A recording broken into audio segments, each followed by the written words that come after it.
बियो अनलाइन दं नाथाय गुबुन सोरनिबा थाखायसो। बियो अनलाइन दं नाथाय गुबुन सोरनिबा थाखायसो। नों मानो बिनि थाखाय हरमानि सिरि मोनना थायो?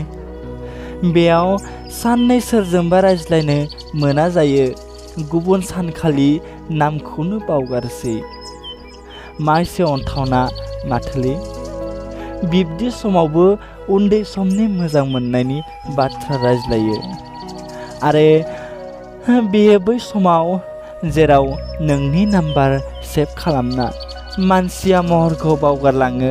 बिब्दि समावबो नों फोथायनाय लायो। नों माबे हाजों दाजानाय सेंग्रा? सोरजों लोगोसे थायो? साननैसो रायज्लायनो मोनाबानो गुबुन सानावनो नामखौ बावगारलाङो। बिब्दि समावबो नोङो उन्दै समनि मोजां मोननायनि बाथ्रा रायज्लायो।